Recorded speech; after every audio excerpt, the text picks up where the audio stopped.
All right, good morning, everyone, and welcome to the 360 Sports Show. We're coming to you live like every single Sunday at 11 a.m. through Facebook, YouTube, Periscope, and Twitch. You can like, follow, and subscribe to us on all of those platforms to never miss a show. And we'll also put out the show as a podcast after we wrap up today's broadcast, and that can be found on Sounder FM or wherever you get your podcasts from. If you want to engage with us on the show, you can comment on any of the live streams. You can also email the 360 Sports Show at gmail.com anytime throughout the show or throughout the week, and we'll get to those questions, comments, concerns, or just general griping. So always like to hear from you, the listeners.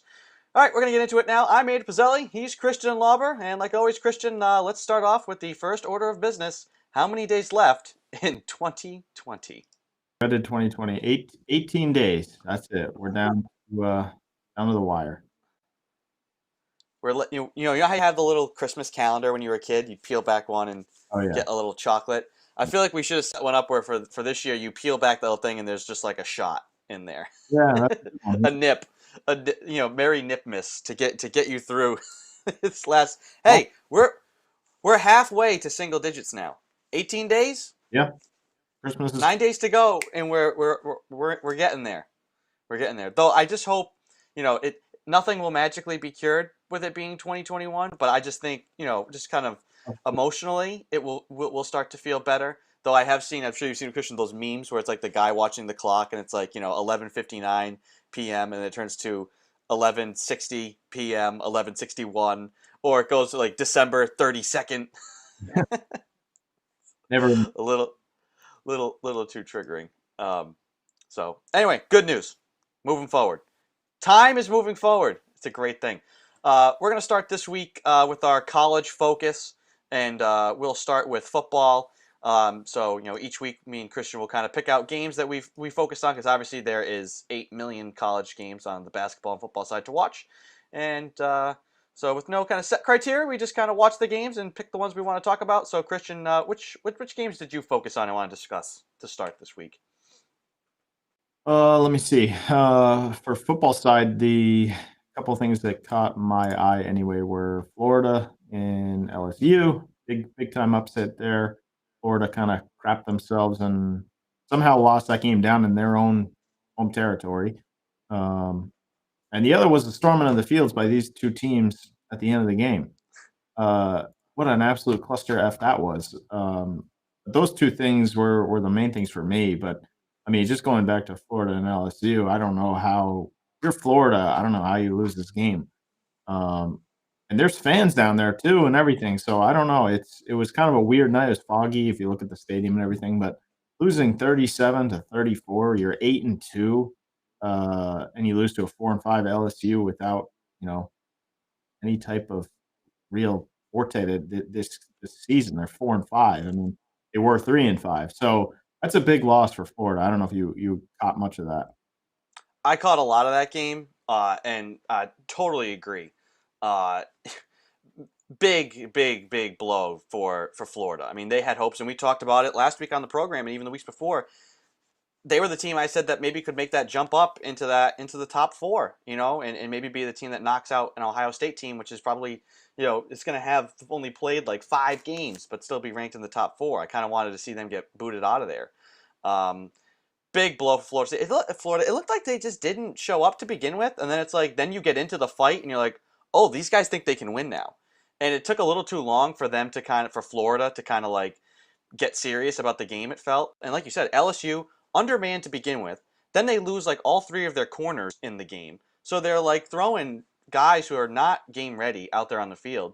The defense for LSU, it was like holding on for dear life. Because it was bang or bust. They either like would go out and get a 3 and out, and that was maybe a little bit of a result of Florida play calling, or they just get ripped straight down the field in like 4 plays. So that LSU offense did just enough. Max Johnson getting his first, talk about a guy coming out of nowhere, played decent. As you said, it's been a down year for LSU. It's probably one of their worst years in the last like 20 plus years. Disappointment coming off of a national championship. COVID's done all sorts of weird things across all of the college landscape, though. But through all of that, Florida had a chance to win this game. And, they get that stop on defense, and I saw a Florida beat writer right at the end that their headline the next day was going to be the agony of DeCleat. Uh, that defensive back, to set the scene for people who didn't watch, LSU is leading, or no, it's tie game, and LSU is got third down. They throw short underneath, guy can't get it, he's tackled. Fourth down, Florida's going to get the ball back with like 2 minutes and change, plenty of time to go down, get a touchdown, get a field goal, win the game, save their college football playoff hopes. And for whatever reason, the guy who came up and made the tackle decides to rip the cleat off the LSU tight end or wide receiver and huck it like 30 yards down the field. I saw it happen in real time. I was like, what did that guy just throw? I was like, is that going to be a flag? Unless he threw his own, like sometimes guys will like have like the hand warmer or something and they'll just be like, it's falling off. They just chuck it. I was like, I think that was a shoe. And he just chucks it down the field. 15 yards after the play on sportsmanlike conduct. So not only giving first downs, but 15 yards, gifting field position back to LSU. That cost them the game. I know they had a chance to tie it at the end with a field goal, and the kid just pushed it a little bit to the left for Florida. But that play is one of the more mind-boggling penalties I have ever seen in my life. I just don't understand. I don't understand the rationale. Sometimes you guys get pumped up and jacked up, and they're jumping around. Maybe they accidentally shove a ref away from the pile, and it's like, whoa, he was two in the moment. What are you thinking? Like, what in your mind thought, I just made this great play, we're going to get the ball back, I'm going to rip this guy's cleat off and huck it down the field. Talk about being possessed. Yeah, I mean, if you just read the headline, it was not LSU upsets Florida. It was number 6 Florida upset by costly shoe throw. Yeah. I mean, that's just what it came down to. That was the biggest mistake of the game. And just reading through, Arizona lost yesterday, 70-7. Like, how does that even happen? Your head coach gets fired after you lose 70-7. That's not great. Arizona versus Arizona State. I just saw the score of that one, but how do you give up 70 points? I don't think that's a coaching thing. I think that's like maybe cancel the program. Oh, well, I mean, that's bad. And if anybody else has college football questions, they can drop them in the comments. Anything about any of the games you saw yesterday, if you want any of our thoughts on any of the specifics. That game was bad. How about Miami? Yeah, I know. How far they Talk about a program that, it's been like a slow, steady decline from them being the football factory of the world and always in the national title conversation to that loss yesterday. Oh, boy. Ew. Ew, ew, ew. That was bad. That was all-time bad. I don't know if they're going to fire anybody down there, but, I'd say for a proud program like that, that is just as bad. That is just as bad. Yeah, especially in North Carolina. Miami's 8-2, so they're like representable, but to lose 62-26, that's a pretty bad loss. They got shredded on the ground. I was looking up, these running backs. There was a point in the game where both running backs were averaging like 14 yards a carry. A carry! And this was in like the third quarter. Absolutely mind-boggling. Let me try and see if I can pull up the box score for this.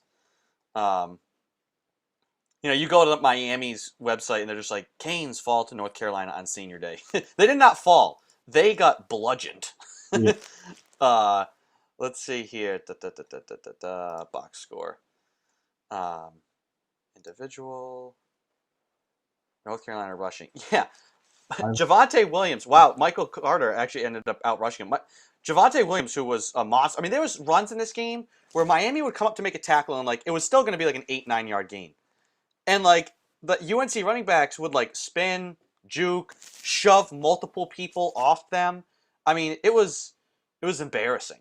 To watch. The two of them ran for a record. They ran for a record 544 yards combined between the two. Yeah. Yeah. Javonte Williams, 23 attempts, 236 yards, 10.6 average per rush. Michael Carter, 24 rushes, 317 yards. They both had longs of 65, and he averaged 12.83 yards per carry. And it's Yeah. even the other guys like, oh, hand off to Josh Henderson once, he gains 8 yards. That 1st and 10 marker, that ladder number, that 10, that's a big key in a game of football, right? And if you're giving up 12 yards on the ground per carry, you're probably going to lose. I'm looking at this too. Let's see. Where's total offense? Yards. North Carolina had 778 yards. Miami had 314. I mean, they had like this small glimmer of hope in the third quarter where they like it was still like I think it was like an 18-point game or something like that, and they could have like maybe gotten a score. And this kid for UNC, who I have to look more into the story. He was like a high school senior. Their program decided they weren't going to play football, so he just like went to college. I didn't know you could do that. I didn't Yeah. know you could like be like, hey, it's September or August, and I know I'm going to be a high school senior, but I'm going to enroll within a week and go to UNC to play Yeah. football. I didn't know that was something you could do. Yeah, I don't And know. this I kid didn't know made an either. insane pick. He made this like the Miami player was a jump ball. Miami player got it with one hand, is coming down. UNC kid is inches away from just pass interference. He's not even looking at the ball, and he sees the ball, and he just rips it straight out of the guy's hands. It was sick. It was Yeah. a great play. Then the headline though was like, yeah, he was supposed to be a senior in high school. It's like, what? How did Just that skip a happen? few. Go I play college guess. football. Yeah. I guess. I guess that can happen. Conversely, kind of to go back to LSU, I guess their kicker is like 30 years old. Did you see this? No, I didn't see that. Their field goal kicker is like 30 years old, or no, their punter, I think, is 30 years old. 31. And I guess he was like a How minor does league that base. work? He was like a minor league baseball player. He got drafted like right out of high school, and then decided to go to college recently. At first, I thought it was maybe like a veteran thing, like he like served in the army or something. Because you see that a lot, guys, do their time and they come back and they can get education, and so you have guys who are older in college. Yeah. Um, but this guy was just nope. I'm just 30. It's like remember Brandon Whedon a I couple of years respect it. ago. I respect You it. know, do you imagine trying to play college football right now? Going from Hey, not doing if college you're going to come football. back at the age of like between 30 and 35, you might as well be a kicker, honestly. That's true. That's true. If he's no disrespect to kickers or punters, but it'd be a little more impressive if he was playing like middle linebacker, right? Yeah. Yeah. You know, old man out here. Maybe he's already got a little touch of gray, right? Yeah, that'd I be mean, you're that'd be pushing it that. there. What else from any other college? I got one more thing left on the college on the football side. I don't know if you have anything. Well, Sarah Fuller hit a field goal yesterday. That was a big Yes. moment. First one to do that. Obviously, we saw the kick a couple weeks ago now. I think it was. And people on the internet, of course, say it's not a big deal, but it's historical. It's first woman, and then this is even bigger because she's kicking a field goal and drilled it right through. So, I mean, once again, it's cool to see. I mean, if you don't think it's a cool moment, then I don't know what to do about you. But um, and then obviously the last thing for me was Ball State and Western Michigan. That the ending of that game was one of the biggest cluster Fs I've ever seen. It was like we're doing like the Miami Miracle type play, and then both teams rush the field, and it's not over yet. So like, yeah, I don't know. That was the one other note that I saw. The band is on the field. Except it was the teams are on the Yeah, field. the guy is like he still has the ball, and he's running through a couple guys, and then the entire team comes on the field, and he's still trying to snake his way He's like through about weaving his way. 45 people on the field. Yeah. There's no whistle either. Like there was a point No. where it's like it looked like a guy was down, but like and it wasn't like it was one side. Like both Yeah, teams, both. it was weird. Started Yeah. running out. Like one team was jogging like, oh, it's over. The other team was like running out celebrating. So yeah, that was the must see of the weekend for me. Yeah, I totally agree. The Sarah Fuller thing, I think it's awesome. Like we said, it's all this stuff. It's you know you have to like normalize things. Like And a girl getting the chance to play football is a big deal because guess what? Clearly there are still a lot of uh, meathead guys who are like, "Oh, a woman playing football. Why do we have to Yeah. give that attention?" It's like clearly we have to make it a big deal because clearly there's enough people out there that don't get it. And Yeah. so, it's when you're breaking down those barriers like that, you have to acknowledge it. You can't just say, "Oh, Sarah Fuller kicked a field goal." Like, why you what? Anybody that's angry at that is already doing a disservice to themselves. Like, Yeah. no, everybody else, the majority of people are saying like, "Wow, this is awesome. This is a great thing. Hopefully, we can get." Like, who cares? Football doesn't have to just be played by men. If a woman can play football, let her play football. I don't care. It doesn't bother me. I would Yeah. love it. I think it'd be awesome. Imagine somebody like Deladon out of like the NBA, like playing football and just like being a tight end and just like bodying people and like Yeah. it'd be great. It's insecure men who seem to not, who are upset by this. Um, and there's been a ton of them on the internet. One of them uh, got got taken to task. This tweet from Matt Jones at KY Sports Radio. When players who have worked hard or who have good stories get a chance to have a moment in a final game, we usually cheer and celebrate it. When it's a woman making history in the process, a few triggered men get angry and downplay it. Don't be those men. That about says it all, right? Yeah. It's something historical. It's important. There's no law about like, well, football must only be played by men. No, football is played by mentally tough, incredibly physically gifted individuals. Nothing in there says it has to be men. It's just that's just the way it is. Um, I mean, if you're that angry about it, I think you're just angry about something else. That's truly what I think it is. true, true. Like maybe just take a step back. Yeah, yeah. Rethink that take. Um, the other thing I wanted to hit on quickly was, Boise State. We all know they have the blue field, and if you've ever been a broadcaster or a stat person, you know that the colored fields can be really annoying to try and keep track of players and identify players. Also, if you have just certain jersey combinations, I've worked games where like the away team has white jersey with yellow numbering. When you're in a press box, that's near impossible to figure out who's who. You cannot distinguish the numbers Yeah. on those players. Well, Boise State usually has the blue uniforms on their blue field, and it can be hard to tell um, who's who sometimes because of that. And it seems no matter what they do, they always find a way. So yesterday they played in a blizzard, and you think, hey, wear the blue jerseys. This would be great. You'll be able to see everybody. No, they wore white jerseys. So Boise State can just never win. They can never win with their jersey combinations. I love Boise State for that reason alone. Their stadium is pretty cool, and then their jerseys, for some reason, just they resonate. And it's just Boise State Broncos just sounds good. Yeah. So we're on our college focus right now. We just wrapped up a little bit of college football discussion on the games that we focused in on this past week. If you have any questions or thoughts on those games, send them to us through the chat functions and all the live streams. We're on Facebook, YouTube, Periscope, and Twitch. You can also email the 360 Sports Show at gmail.com anytime if you want to reach us. We're going to move along to college basketball now. Christian, which games did you focus in on throughout this week and yesterday?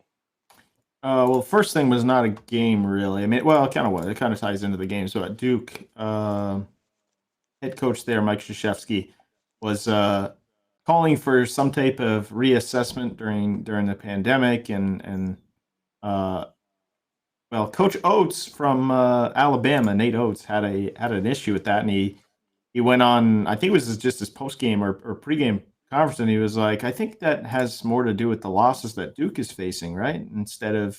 So it's kind of interesting. I mean, this is kind of where we're at right now with these teams because the pandemic is going on. Teams want to play, but they don't want to play. So it's kind of like one of these situations where this can happen. It's very rare. I feel like you hear stuff like this where coaches are calling each other out. But obviously, Duke is 2-2 to start the season, so Oates took to task there between Duke not wanting to play or reassessing how they're going to play during the pandemic, and I thought it was interesting his comments that you're 2-2. If you're 4-0, are you making the same comments? Yeah, true. Yeah. Duke beats Coppin State. Never heard of them. Loses to Michigan State. Beats Bellarmine. Again, Bellarmine. Again, another school I've never heard of. They get a game versus Elon canceled, and then they lose to Illinois. Let me see what their point differential is if I can pull this up because it doesn't look. I mean, just let's just glance. All right, they won by 10, lost by 6. Oh, they got they beat Bellarmine, pretty good, 22 Yeah, points, and then they lose by 15 to Illinois. So I'd say not good. So not yeah, I mean yeah, I not think great start. that's and obviously the bigger better teams are coming down the schedule for Yeah, for Duke. Um, so yeah, well I think we might want to rethink. I can understand that. Now on the flip side, what's Alabama's record? That's what I want to know. Let's see, Alabama basketball. It still wants to pull up. Even though I Google Alabama basketball, it's still trying to pull up Alabama football. That tells you all you need to know yeah, about that pretty much where sums it up. where the money is at that school. My God, they are 3-2, and they just lost to Clemson by 8. But more Um, notably, they're not complaining wow. though. Yeah. Now, Yeah. yeah, I will say, I mean, Krzyzewski has a point. I mean, whether they're losing or winning, I mean, it's still a pandemic, so you want to do what's best for you. But at the same time, if Duke's 5-0, 6-0, are they trying to reassess everything? I don't know. I mean, that's a fair question. Yeah. There's no answer on that. No, No, I think it's an interesting point to bring up, though. I'd say, did Krzyzewski give any more specifics? Or did he just say like, "Well, I think we should rethink kind of what we're doing here," or did he lay out? If you're gonna come with that argument, you better say, "Hey, here's the things that are wrong. Here's what I would like to have done." That guy's influential. If he came out and said yeah. like, "This is problematic. This is problematic. This is problematic. Let's find a way to fix these things now," I think people would listen. If he's just griping, being like, "Maybe we should rethink how we're doing it here," then Well, yeah. I maybe mean, it's I guess sour grapes.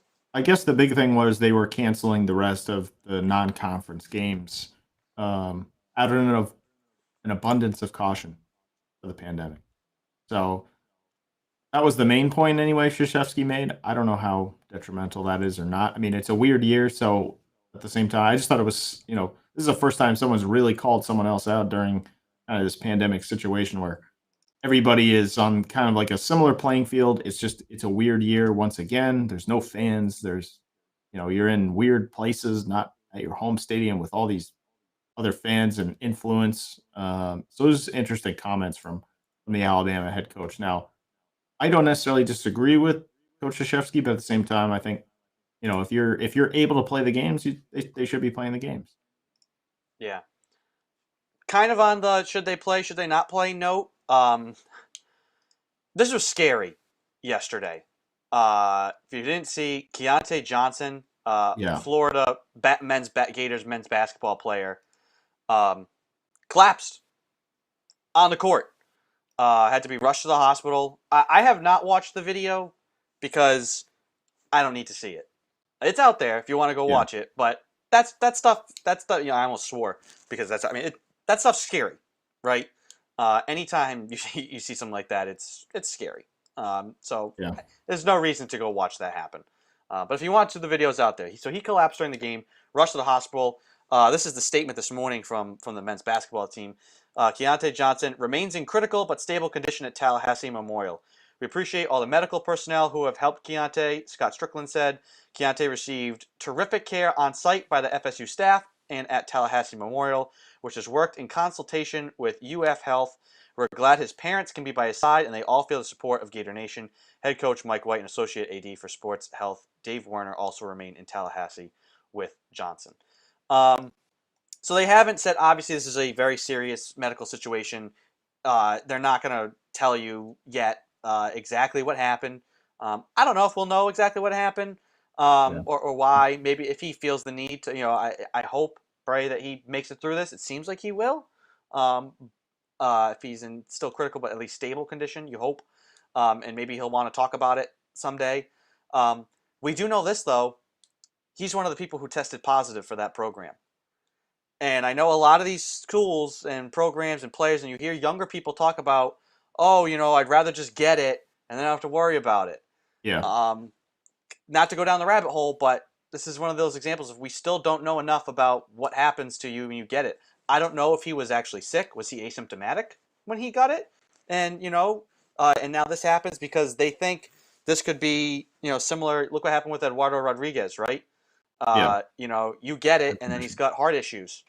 Um, and so, is that happening to a wide swath of the population? No, I think we'd hear more about it, but it certainly seems to be a trend that this is something that a side effect, or a lasting effect that can happen. In the short term, it seems at least. Um, this Yeah. could be related, and so I just think it should be talk about wanting to reassess. I say hopefully this is at least a wake up call to some of the younger people out there who think, well, I'm going to survive this, so I don't care if I get it. Well, maybe rethink that logic, right? Right. Yeah. I mean, that's kind of where we're at is like, oh yeah, well the rate of death on this is only 0.2%, so I'm going to go out and party. Like it doesn't matter. At some point you got to care about other people at the same time. So this is kind of like that one wake up call where yes, it's probably not going to happen. You're probably going to be fine, but do you want to be part of that 0.2% that has a problem with it? No. I mean, I can't imagine you do, right? And So that's just death, not yeah. No, other yeah, things. exactly. Right. And that's in the younger generation. Obviously, once you get up, the older you get, the more serious it is. So, um, there's risk there too, but it's just like these younger people like this that, you're in the best shape of your life. You're professional, going to be professional athlete. Um, you don't want to be, in that 0.2% or, point whatever, maybe 10% chance to get some heart condition. You want to be in that 10%? Probably not. So it's more serious than people, give it credence. But again, scary situation. I mean, I'm not going to watch the video either, probably, but we've seen this, time to time. Most notably for me, and it was Rich Peverly with the Dallas Stars on the bench, and Yeah, that canceled the whole game. I think these things happen. That wasn't due to anything related to other than his own health. But, it's just like these things can happen in the blink of an eye. And now there's more risk, obviously, now with these things. So it's a yeah. good wake up call, hopefully. Right. Yeah, I hope that this kid's fine, and that hopefully it sends the good that could come out of it is that it makes more people, especially younger people, wake up and say, hey, you know what, maybe I'm going to wear my mask, or I'm going to not, go to that party, or maybe I'm going to discourage somebody from having a big party Yeah. right now. So yeah, just wanted to bring that up, get that out of the way because that was a really scary situation. Um, the other basketball thing, as far as games, we've been following PC here, and I feel bad for PC. I mean, they were kind of on a roll. They're 4-2. They were gonna dip into their conference play this week, and Xavier, like day before they're supposed to play Saturday, has all these positive cases crop up. They shut down their program, so now PC can't play them. And they're like, all right, well, looking forward down the schedule this Thursday. We're gonna play UConn, and UConn shut down. So PC is gonna go from playing. They beat TCU on Wednesday, 79-70. Um, and now they're not going to play at least until the 20th against Seton Hall, which is unfortunate for a team that kind of was rolling there for a little bit. Yeah. I mean, but this is a situation we're in. It's same at the NFL level. I mean, it's like these teams that take off, obviously, the Titans earlier in the year, the Ravens and Steelers, most notably here in the last week or two, were supposed to be a premier matchup, and that didn't happen. And both teams looked, like they hadn't played for 2 weeks. So now these teams are going to be looking, to kind of reset after a week or two off because you haven't played. And, unfortunately, they seem to be doing everything okay right now. That doesn't mean they will later in the season, but other teams are canceling because of COVID. So now you kind of get hurt by that, and so you got to get in the gym and keep practicing. I guess that's really the only way to do it. So PC kind of has to hit a little bit of a reset and then hopefully ramp up once again once they start playing real games. Because I mean, the difference in we've seen it from time to time again. It's the difference between practice and games is just notable, highly notable. Yeah. Did you get to catch much of that PC TCU game? Or even I did even the not know. highlights? So once again, the two guys we've been talking all about, Nate Watson, beast again, puts up 18 points, only had 8 rebounds, but guess what? 7 of those were on the offensive glass. Yeah, That's awesome. And then David Duke has been on fire. 11 of 19 from the field, 5 of 8 from three, 28 points, 2 steals, 7 assists. yeah. That Duke is has what you been. call Yeah. total control in the driver's seat. Yeah, he's been really, really good. Both those guys have been good, but Duke is just like he's playing on a very, very high level at the moment. I mean, you go in like every game now, Duke carries Providence. Duke scores 28, Providence wins. So it's like those two things are in tandem. If they win, Duke is showing out. And obviously now you're not playing games. Hopefully you can stay in that mode. But between, I mean, David Duke is in the top of their team in points, assists, probably, I would guess. So he's having a tremendous year so far. Yeah. So for PC, they got hopefully Seton Hall on the 20th, and then Butler on the 23rd, and then the Big East will hit a pause. They're kind of like they're announcing their schedule in chunks. So they're like, well, here's the games we're going to play in December. We'll worry about January when we get there. Yeah. So at least for now, these are the games on the schedule, which I think is a kind of a good way to go about it, because there's so much unknown. Um, what I do think is crazy though is with some of these teams, you lose a game, so then you're trying to like fill that spot. Some teams try to fill the spot, and hey, we want to play anybody. You just put out like the APB. Yeah. Anybody want to come play us? We'll pay you. So those are called buy games, right? You pay another team to come and play you because you just want to get a game in. Well, one of these, if you saw this, Christian, uh, Kansas State and Fort Hays State. Never hear of Fort Hays State? They're a D2 team that was paid Uh, to come and play Kansas State. Kansas State said, we just want to play a game. Will anybody play us? We'll pay you. Come here to play us, please. I'd be up for it. They got embarrassed. Kansas Really? State got Huh? embarrassed on their home court by a D2 team that they paid to come and play there. Now it's exhibition, right? Because it's a lower division. It doesn't count Yeah. towards Kansas State's Still. record. Doesn't matter. Embarrassing. Yeah, it's not a good precedent to set for your Bad. team. No. Like we're gonna pay someone to Absolutely. come kick our ass. Like that's not a great start. Yeah. I don't think No. you want that. That is not how. Usually it's the other way around. The other team knows, hey, we're gonna go, we're gonna get shellacked, but hey, program's gonna make a little bit of money. Yeah. We're This gonna is pay just the year. you to come beat us. 81-68. Yeah, it's not great. 81-68. Uh, it's bad. I mean, and that score is not indicative of how the game unfolded. I mean, it was one of those where it was like they got up by like 20 something points, and they were just up 20 something points the whole game, pretty much. Yikes. Uh, Not ideal. yeah, we've seen a lot of this now. The like top teams, whatever you want to call like the top 4 teams are in say college football and college basketball, have pretty much remained that. But after that, 4 through whatever, 87, it's a crapshoot. I mean, each week we're seeing these upsets. I mean, look at Miami football, ranked 10th, got annihilated by UNC. Yeah. There's been basketball upsets, just true upsets all over the place.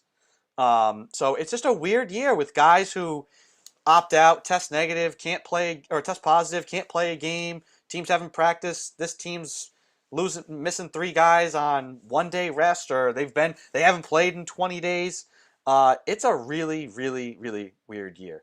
Yeah. I don't know if you're a betting person, if that helps or hurts you, but it's been bananas, and it's going to continue to be bananas. I mean, basketball's just getting started here, um, and so I Yeah. don't think there's ever going to be a settled moment unless everybody gets vaccines and for Christmas, and come January, February, everything's like back to normal.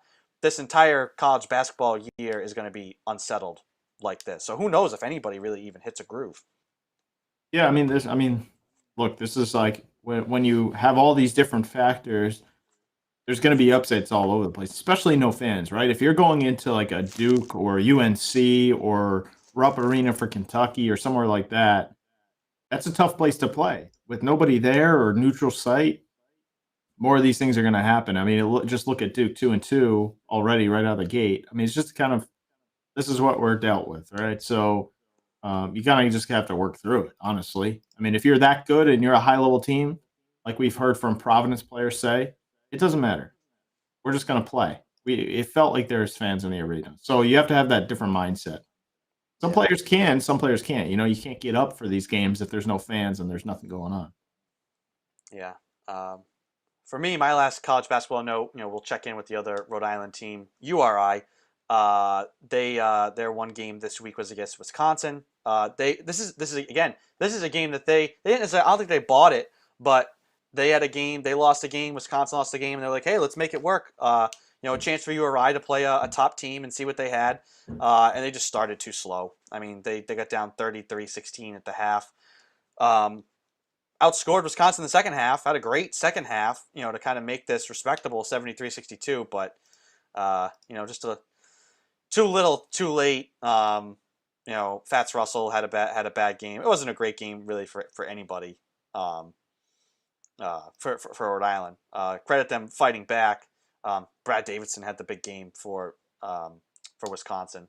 But kind of like a lost opportunity, maybe a chance for your ride there to maybe like if they could again it's kind of really anybody you're 13th ranked, that kind of means nothing right now. Right. Unless you're one of those one or two top programs. The rankings I don't think you can't really those don't mean anything. So kind of a tough spot for URI. A game that they kind of fell into and a chance maybe to show something. So today they play Western Kentucky. That game's actually starting in like 20 minutes. And then they got Davidson midweek on Friday, and then a whole bunch of other games that are just like TBD. They're just like we'll figure it out Who knows? as we go Yeah. along. Yeah. This is the season. Who knows when you're going to play, but you'll play eventually. Or you'll have to pay someone to come beat you. Basically. Yeah. Any other last college basketball notes from you, Christian? Any other games that you focused on this week? Uh, no, that pretty much does it. I think Missouri was the other one. They're obviously, like you mentioned, rankings don't really matter at this stage. So it's is their win? I mean, they're 5-0 right now, um, but they beat Illinois. Illinois is ranked 6, whatever that means. But that was really the only. I cut some highlights of that game. I want to try and. I'm pretty sure. I think I watched. Again, college. It's just so many games. I feel like I did watch. Yes, I did watch a Missouri game. We talked about them a couple weeks ago because they got all the Smiths. They got Mitchell Smith. They Yeah. got Drew Smith. They got Mark Smith. And then where's my guy? Where's the guy who I was? There's this one guy on their team who I thought was. Where is he? Did he leave? Is he gone? Did he already transfer? There's a guy who I remember on their team that I was looking at. Oh no, you know what it was? It was they were playing Oregon. There's a kid on Oregon who I was uh, I was saying was Shemi Ojale, but if he was actually what everybody thought Semi Ojale could be. What was this kid's name? Now I have to know. Eugene Omori. That's right. That's right. Mr. Eugene. Um, Missouri actually has a couple of guys. I mean, they've got some guys who they think could be NBA ready next year. One of the Smiths, I believe, I think Mark Smith is a guy that has gotten NBA, and same with Drew Smith. I think both of those guys have had NBA whispers. I don't think they'd be lottery picks. It could be second round pick guys, but those are the type of guys that like contending teams. These are the guys you hear about Yeah. where hey, we just need a guy that's a specialist. Just come in and be a ball handler, or just come in and be a shooter. Um, and those depth guys again who are seniors, juniors. Um, those are the big the veteran pieces that, from a college standpoint, that teams look after. So that'll do it for our college focus. Each week, obviously there's so many games we can't cover all of them, but usually the big games and any other things that me and Christian had our eyes on. We'll discuss for right now football and basketball. So if you have any other thoughts, questions about the college athletics landscape, be sure to shoot us a question or a thought or comment to the 360sportshow at gmail.com or comment on any of the live streams. So we're gonna move along to again. This I think this news came out. It feels like forever ago, but it must have been Sunday after the show last week. Um, we saw the Mike Tyson Roy Jones Jr. fight, and I think some people saw the success of that and the entertainment value. So guess what? Floyd Mayweather wants to come out of the woodwork and fight Logan Paul. Not Jake Paul, who knocked out Nate Robinson. He wants to fight Logan Paul. Uh, Obviously, a complete cash grab for both of these guys. But this is not going to be like the Tyson fight. This is like they could go at each other if they so choose. It'll be interesting to see what the language is of the fight, but I imagine they're going to go after each other. And I don't know about you, Christian, but the way I see this is Floyd's a big NBA fan. He's a huge NBA fan. And I'm thinking that he's out to avenge Nate Robinson. And he's doing it old school style, where you don't just go after the guy, you go after his family first, right? So he's gonna go after Logan. He's gonna work his way up to Jake Paul. It's the old school way of doing it. You go after the brother, you go after the cousins, you go after the dog, and then you leave the guy for the guy you want for last. I think that's what Floyd's gonna do here. Because this is a joke. If they actually fight, Logan Paul is going to get slaughtered. I don't care about weight. I don't care about reach. Floyd is one of the most technical boxers ever.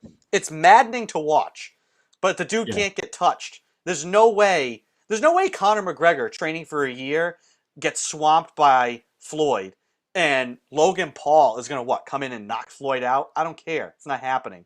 So I'm looking forward. I will watch, because if they let them fight, Floyd is going to pummel this dude.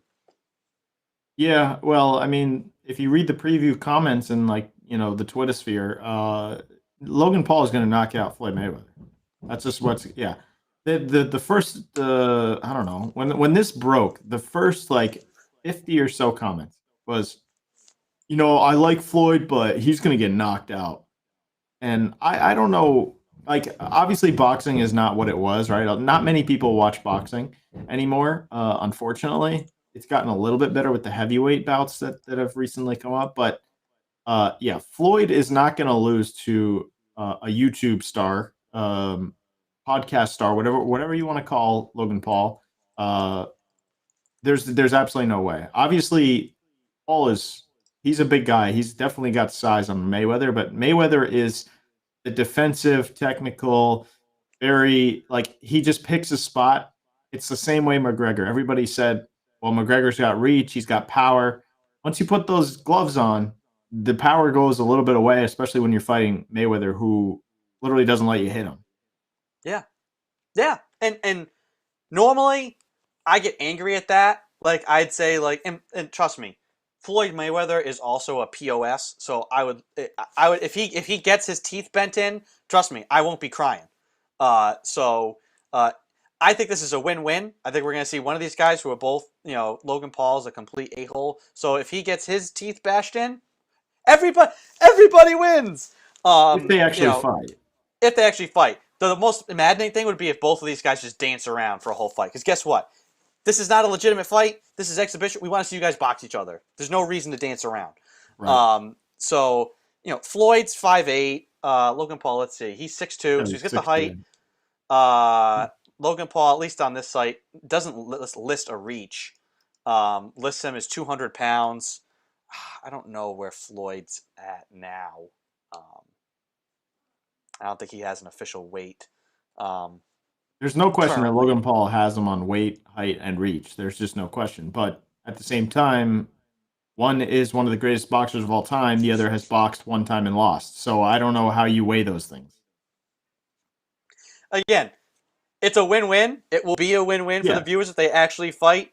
I just feel, like I said, I think Floyd's out to avenge Nate Robinson. That's that's how it's gonna go. It's definitely possible that Floyd loses somehow. Maybe one punch. I don't know if just based on sheer size. I just Floyd's style puts me to sleep sometimes, so I don't know what to expect from this. Yeah, I've been perpetually disappointed by, like I think Floyd knew it too. The last Pacquiao Mayweather fight back, that was like what, 2015. I was so excited for. I was so ready for that, Yeah, and it was a disappointment. Um, Mostly because Floyd, he does, he danced the whole time. I think he knew too, and Pacquiao wore down. I think he knew the reason that fight got put off for so long was because, he knew if he fought Pacquiao like 5 years before, he probably would have lost, or could have yeah. lost. So there's a lot of that in boxing, guys. Avoiding certain matchups. Um, oh God, would it be the most disappointing thing though? Like if Floyd says something like, "Hey, I'm doing this for my boy Nate," and Logan Paul does to Floyd what Jake Yeah. Paul did to. He just like gets hit in the chin, and you got a. The Pauls will be tweeting out pictures of Nate Robinson and Mayweather just lying face down next to each other. Yeah. That would be the worst possible outcome. Floyd getting KO'd by YouTube a-hole. Oh, Yeah, that that would would be not be a brutal. good that would not be a good look. So I Especially I guess don't know.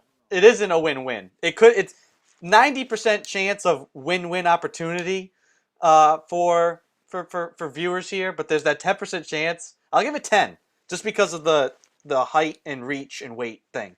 10% chance Floyd gets embarrassed. Not Yeah, I likely. mean, Not likely. But if he screws up, if he gets too close, if he exposes himself, maybe 10, maybe ten's too big. There's a chance. There's a small chance. 5, 2, whatever the percentage you want to put on it. It's there. It exists. it definitely Um, does. Yeah. this is a question from Pete from Gansett. What will it take to resurrect interest in boxing? Maybe it's this. Maybe it's No. nostalgia. You get the boxers of the No. glory days fighting your least favorite YouTube stars. Um, I don't know. I It's gonna take a think lot. what it would take is you need heavyweights. You need great heavyweights. Because guess what? Floyd Mayweather, like we said, 50-0, but he's a technical boxer. He dances around. And if you're a boxing purist, you'll sit there and you'll watch that, and it's interesting to you. The fans want to see guys hit each other. That's why people watch UFC. It's bloody. It's physical. Um, it's raw. And now, not that boxing ever needs to be that bloody or messy like mixed martial arts is.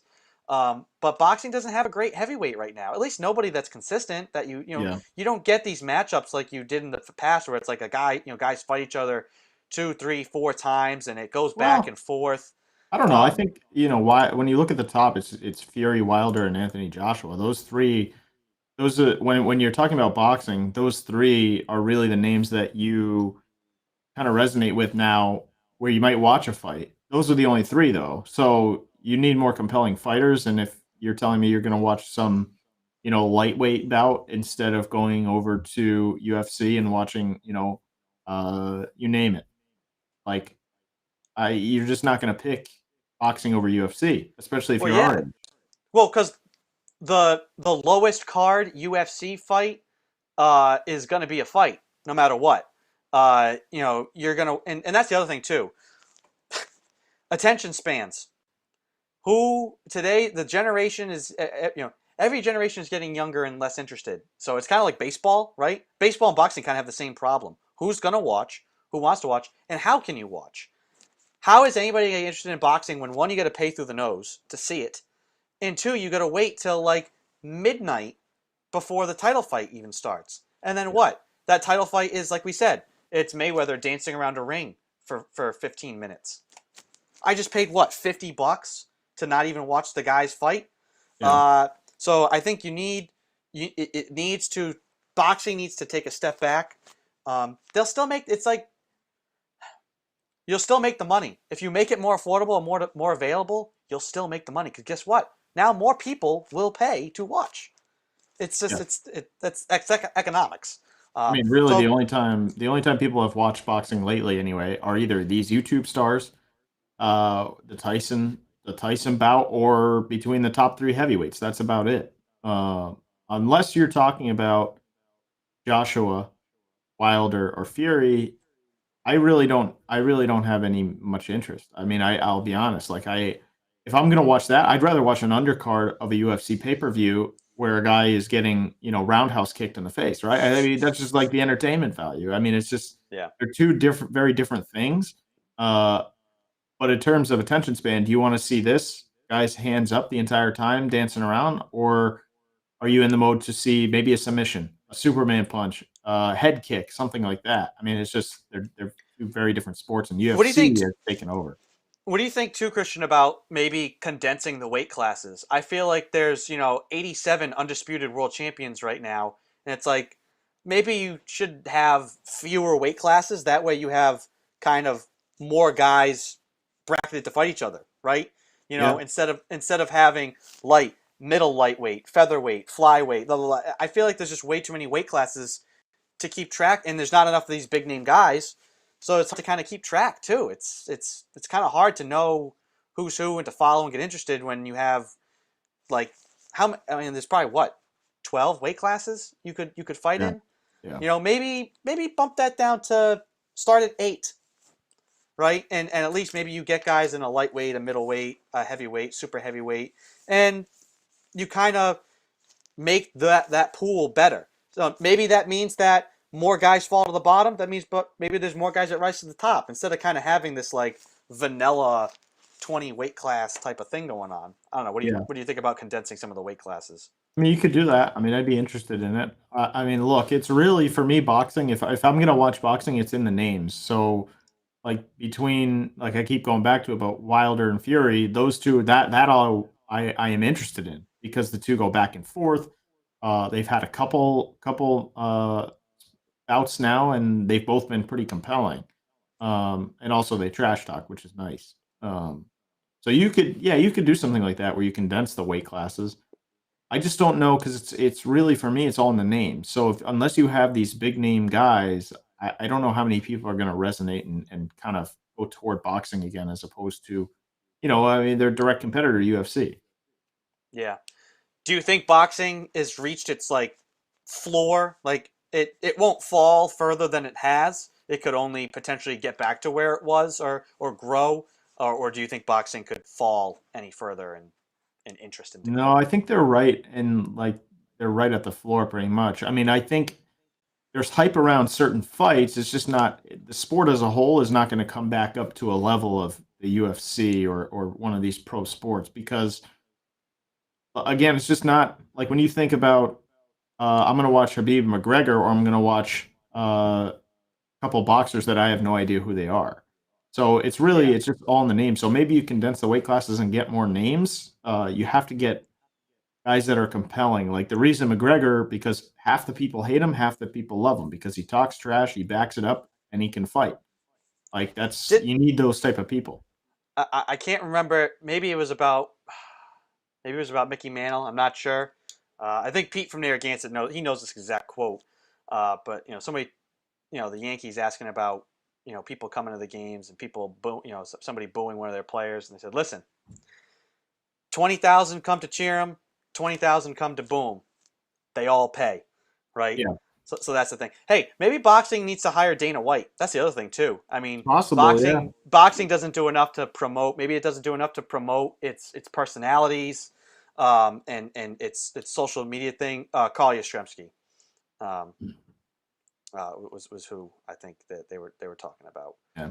Um, last thing on the weight class, 17 weight classes. Yeah. Too many. Minimum light flyweight, super flyweight, bantamweight, super bantamweight, featherweight, super featherweight, lightweight, super lightweight, welterweight, super welterweight, middleweight, super middleweight, light heavyweight, cruiserweight, heavyweight. That's too much. Yeah. I mean, It's I too understand why much. you do it. I understand why you do it because you want to get more people involved, but at the same time, why not make them hit a certain weight class, right? If you look at the UFC, I don't know comparatively off the top of my head, but it's like just off the top, it's bantamweight, lightweight, all heavyweight, obviously, welterweight, but it just seems at least off the top, it just seems way less.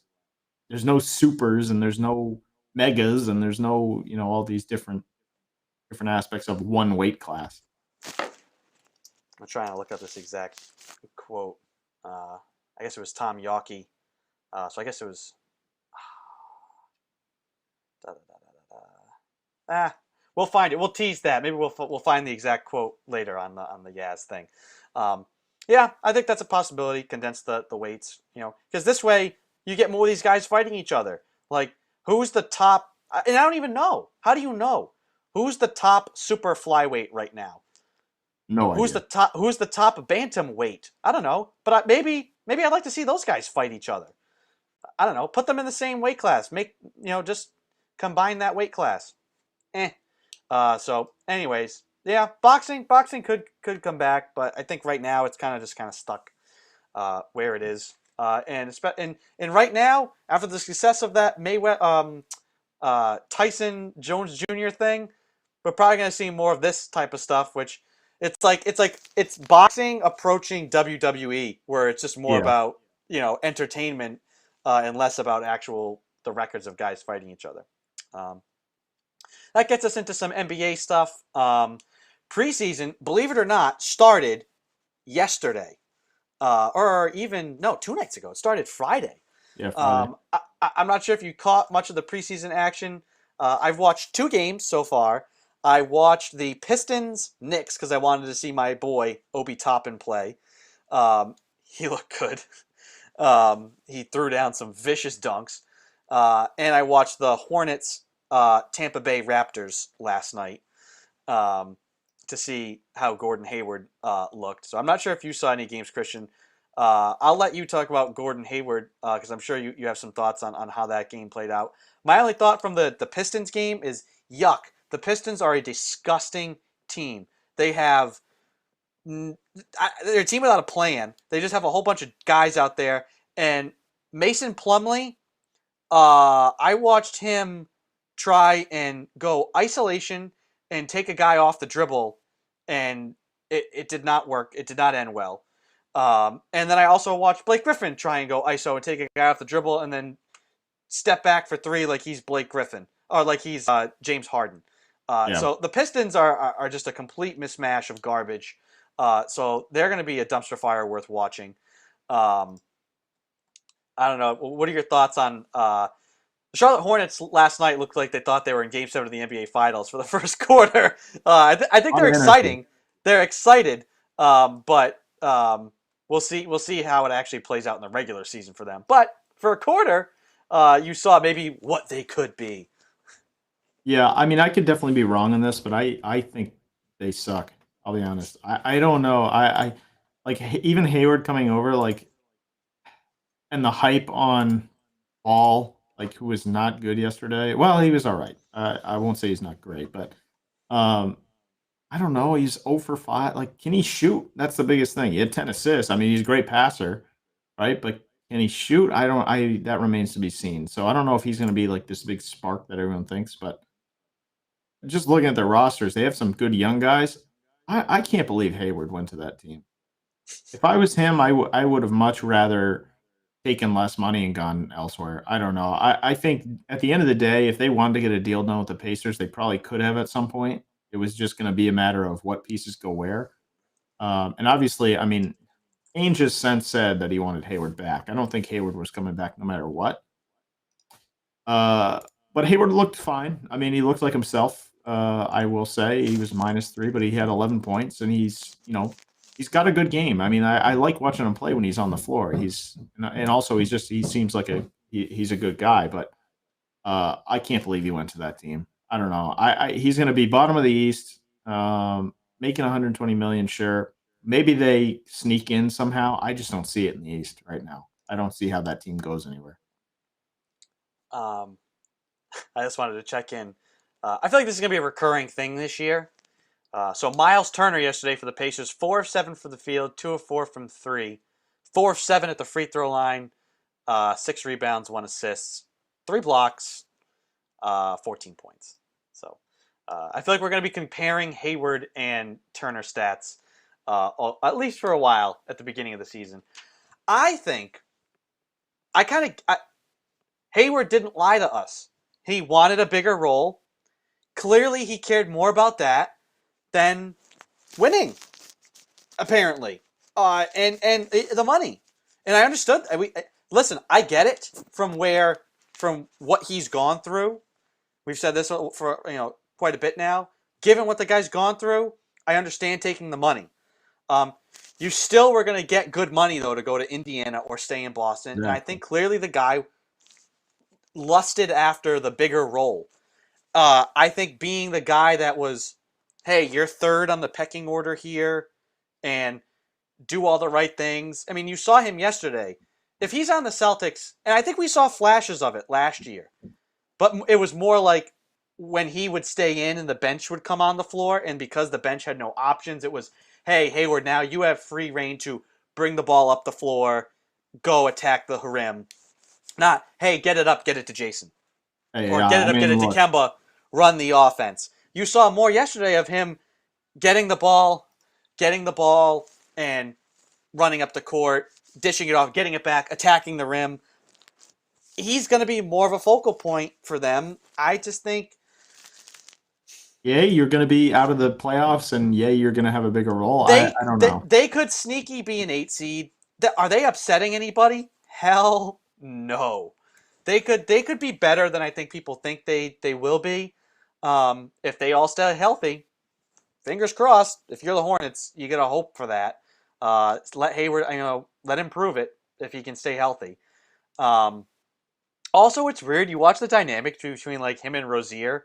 I don't know if it's because Gordon is as white as they come, and Terry's you know uh, Scary hey, Terry. North Chicago or Northern Ohio. We've talked at length before about his. He comes from a much different background than Gordon Hayward. We'll put it like that, right?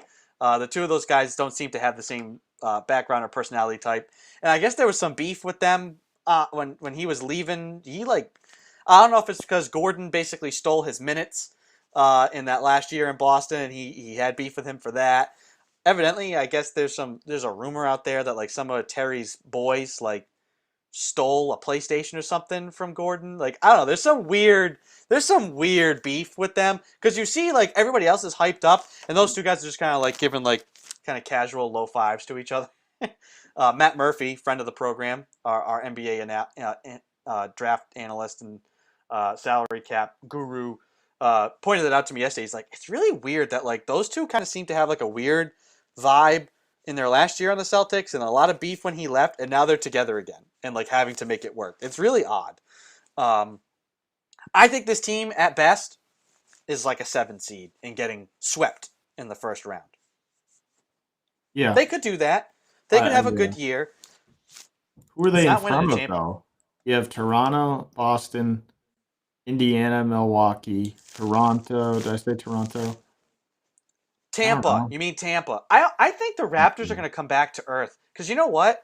I think they live off of the We the North and their home crowd, and all of that. And I don't think that they dramatically improved their roster. And I just think they're probably closer to middle of that Eastern Conference than at the top. I think the home court for them does wonders. Um, Definitely. so without it, without being in Toronto with their fans, I think they're much closer to a 500 middle of the pack East team than an elite team in the Eastern Conference. I'll tell you Unless one thing. Siakam elevates himself and takes it to another level.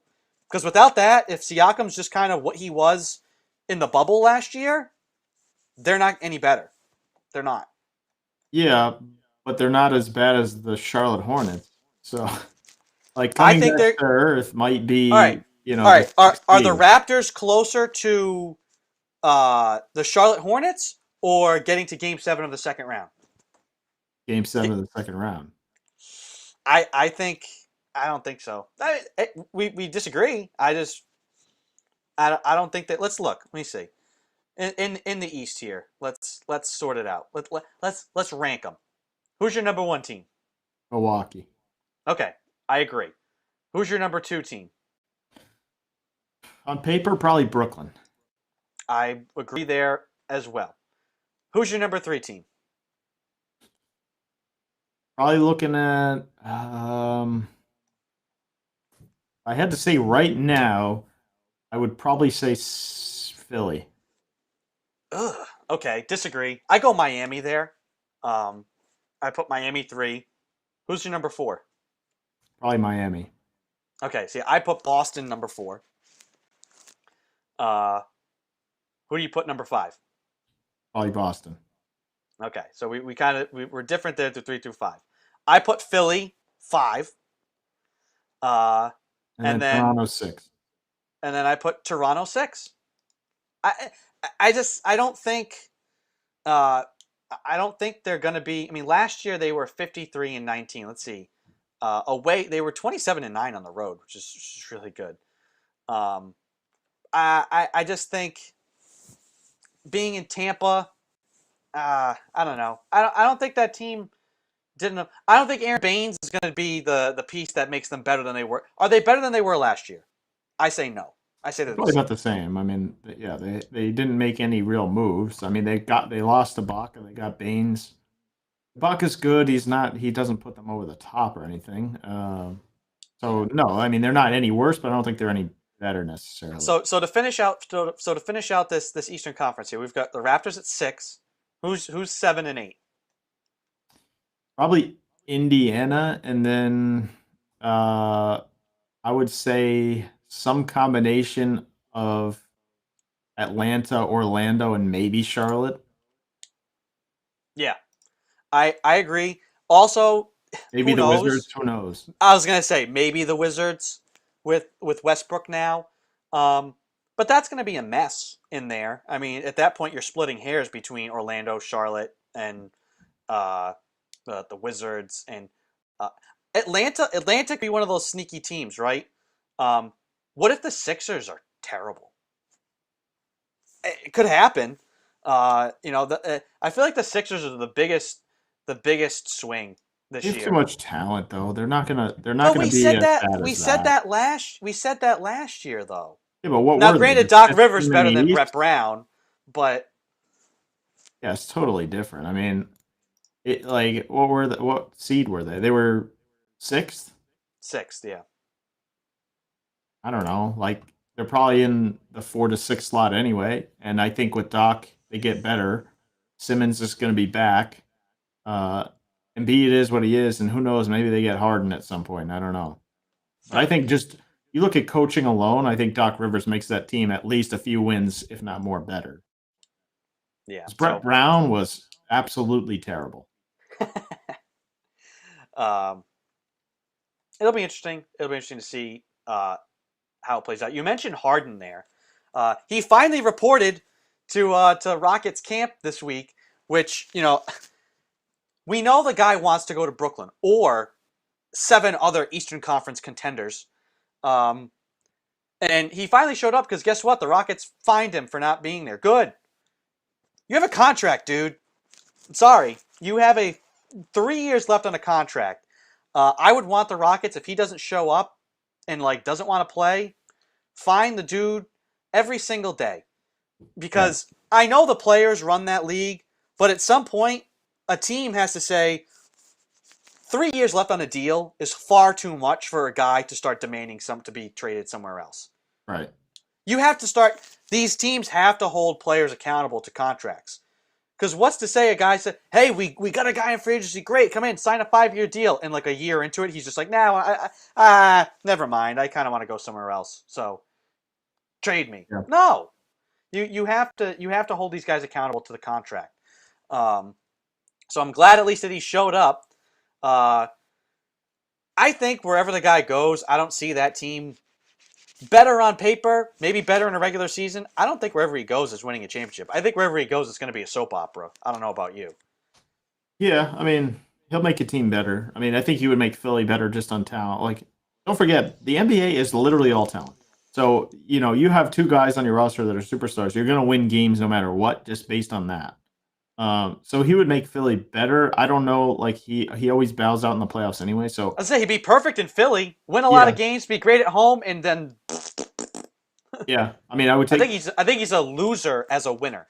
He's not a winner, yeah, if that makes sense. not yet, but hey, every dog has his day. Maybe That's I how I just don't feel. think Yeah, but that's like we talk about guys like KG like that. Like people called KG a loser. KG was never a loser. He never had a team. That dude was carrying teams and never got help. Dirk Nowitzki, finally had his day, right? Do we look at James Harden like, oh my, this guy is just wallowing and never has enough surrounding cast? The guys get stacked teams every single year. No, it's not. It's not so much of that. It's more like Alex Ovechkin. He's on a solid team. They win the President's Trophy. He never gets through, but eventually they punch through. Yeah.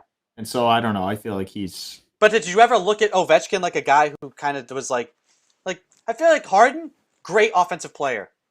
He has broken the game of basketball with the way he draws fouls, with the way he pushes the rules it's as far as insufferable to watch. dribbling Yeah. and gathering and all of that. Like offensively, off the charts. If he chose to be, he could probably be decent defensively, but he doesn't. He doesn't. He does not compete defensively. Um, and I just feel like with the way everything has to go through him, and he just absorbs the ball, the ball stopper. Um, I don't know. I just don't think the guy. He hasn't done it yet.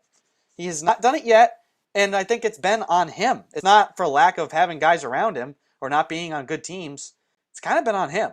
So Yeah, but the talent level is there. So I mean, if he gets in the right situation, maybe. yeah. There's always that chance. Do you want him on the Boston Celtics? Would you take him on the Celtics? It's a tough question. I don't think so. But at the same time, I also am not this like I am not super high on the Celtics that they're going to win a championship here. Like everybody wants to say they have their three of Smart, Tatum, and Brown. Tatum and Brown, sure. Marcus Smart, not in that conversation. So uh, I don't know what you'd have to give up. I think you'd have to give up too much. I probably Yeah. wouldn't. I know Um, the package. If you want but to, if you want to. I'll tell you what, if you have to give up draft picks, I'm giving up every single draft pick, and everybody that plays in the G League team, I'm giving them. So this is what I've heard as what Houston would want in return for Harden from the Boston Celtics. Marcus Smart, Jaylen Brown, Carson Edwards, Grant Williams, and then alternating pick and swap. So you go 2024 first, 2025 swap, 2026 first, 2027 swap. So 4 first round picks and those Good. 4 players. I'd do it. I'd do it. Really? Just to get rid I of the wouldn't. picks. No, I don't think I'm getting rid of Jalen at this point. If someone else is in there with Smart, sure. I mean, Tatum and Brown, to me, I'm not getting rid of yet. They have not peaked yet, in my opinion, so I'm not getting rid of those guys. But Smart, I'm not sold that he is untradeable. So for the right package, yeah, I think Smart should be involved. Yeah. Eh. Uh, I is Marcus Smart touchable? Yes. I'm not. I have no interest in James Harden. I think he's the antithesis of what Brad Stevens wants in a basketball player, right? A guy who's going to work on both ends of the court and a guy who's going to move the ball. To be fair, yeah, I mean you and Brad are a lot alike. You like low level college players that are not going to really give you much off the bench, make all your picks, and be an Eastern Conference middler. I know, Christian, for a fact, if they traded for Harden and Harden jacked up shots, just you get angry at Marcus Smart taking a couple of threes. Wait till James Harden isn't giving the ball to Jason Tatum and he's jacking up shots with like 12 seconds on the shot clock from 35 feet away. You'd be texting me like, "Pass the ball, trade Harden now, bench him." I hate Harden. No, I would rather have James Harden taking shots away from Jason Tatum than Marcus Smart taking shots away from Jason Tatum. Okay, but if he's not even giving the come on. Are you telling me if you watch James Harden play, the way he either doesn't move the ball, you would be satisfied. I can't stand You would be satisfied with James Harden dancing around for 20 seconds on the shot clock and just jacking up a shot? Probably not. I'm not interested in James Harden, the player. I'm interested in the talent level. Because a lot of people around here don't want to give up anything because what we have is good enough. Well, we tried that with Kyrie. Basically, he's a worse version of Kyrie on offense. Yeah, if you knew what kind of putz Kyrie was, though, then maybe you don't make the deal. But for the talent, that trade was still good. There's so many things that happened. Oh, I agree. I mean, spiritually, I think maybe the IT Kyrie trade is like what it could turn out to be a curse. Um, but talent wise, I agree. I mean, I think Kyrie was better. It was an upgrade. You went after a big name guy, um, and I think when he's the man, it works ish. I think when you ask him to, kind of let Jason Tatum come into his own and all this, I think, I, all right, extenuating circumstances. Um, I just James Harden. I don't know. I feel like Kyrie at least is willing to work within an offense. I don't know if James Harden's gonna wanna. Who's your or is Jason Tatum gonna be one? Is the number two option to James Harden? I No, feel I I feel mean, like you should at least you got to let this team. We haven't let this team grow. We said this. The Celtics have not let their team grow at all. You know, can can we finally just see what the team looks like, kind of the same from one year to the next, instead of constantly shuffling it? That's why I'm not moving any of these guys this year. oh, So I'm not moving him either. I mean, Tatum is your guy right now, so you'll see what it looks like this year. And all I'm saying is Marcus Smart to me is not untouchable. I like Smart. I like him as a player. I think he does all the right things on the floor usually, with the exception of the shooting. But unfortunately, the Celtics, everything is awesome, and we're not going to tell you not to shoot because then Marcus Smart gets in his own head and gets annoyed. So I don't know. I would like to see how they do in this scenario where there's no more Hayward, there's no more Horford, there's no more Kyrie. So you can't blame all these guys for being a problem uh, in the offense or not a fit because now this team is where they are. This is Tatum and Brown's team, and most notably, it's Tatum's team. So we'll see what they do this year, and then go from there. Obviously, yeah, yeah, no, I agree. Like, hey, guys, the excuses are gone now. Nobody left to blame. So now it's time. Just quick check in. It's uh, 6 minutes into the URI basketball game. They're down 5-0. So one ugly. They're 0-4 from the field with 4 turnovers. Not yeah. not a hot start. Not a hot start against the Western Kentucky Hilltoppers. That's an interesting mascot name. A nice name. uh, the Hilltoppers. So we'll kind of keep our eyes on that one. I guess we've already kind of gotten deep into the Celtics here. Last thoughts on evidently now Tristan. We all knew Kemba Walker wasn't going to be available to start the season. He got the stem cell injection into his knee. Hopefully that kind of rectifies a lot of the issues he's had in there. So we knew that coming in. Tristan Thompson now looks like he might not be ready to go for the start of the regular season. Their preseason begins this Tuesday. Are you concerned at all, or is it kind of an instance? I think it's not surprising. Thompson hasn't played since March. He was on the Cavs. Yeah. A lot of these guys who weren't in the bubble haven't played basketball in quite a while. So, and you try as best you can to stay in shape and work and everything else, but kind of surprised that maybe the guy's hamstring is a little sore, or that more of these injuries will crop up in these guys who haven't played in so long. Mhm. Um, so, kind of not surprised that they're at least. I don't think it's anything serious. I think they're just going to be cautious with it and work the guy back in. Yeah, I mean, I wouldn't be in any rush to just say, "Well, we were playing Milwaukee game number one. Let's get him out there." No, I mean he hasn't played in so long. As a hamstring, you don't want to mess with hamstring or groin or injuries like that because once you go down with something like that, that can hamper you for a long time. Yeah. But between him and Kemba, yeah, I'm a little concerned. I mean, I don't. I think they'll get their wins on teams they're not as good, obviously, based on talent, but without the full roster, I don't know where they're at. Where they're at, they're in the middle of the East. That's what I would say. So, um, it's going to be about the level of Tatum. If he can kind of rise up. I mean, he was very good last year.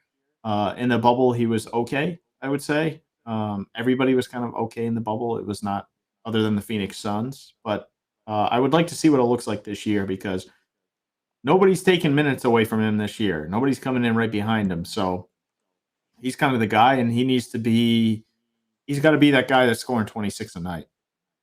Yeah. I agree. Did you hear everybody's? I brought this up last week. I said if Kemba's not ready to go, which he won't be, you starting Jeff Teague or you starting Peyton Pritchard? Everybody likes Peyton Pritchard. Everybody has spoke wonders about. They said he's been the best player in camp. Great. Christian's not excited at all about that.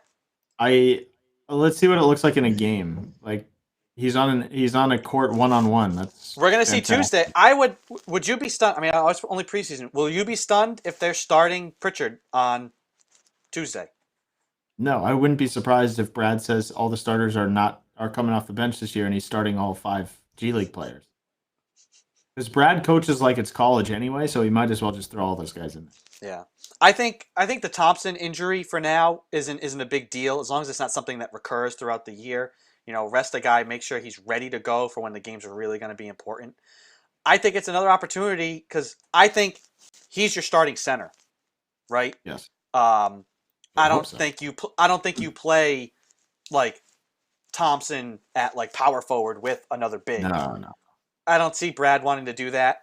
Um, I think this is an opportunity. The starting center position is Rob Williams to lose.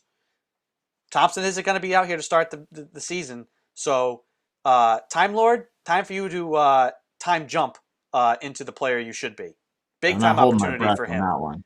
Year 3, this is the time for you to kind of make that jump. So we'll see if that happens.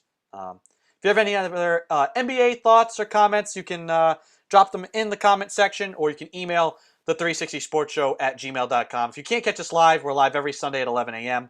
And if you're listening to this as a podcast, we put the show out through Sounder FM, wherever, and you can get it wherever podcasts are found.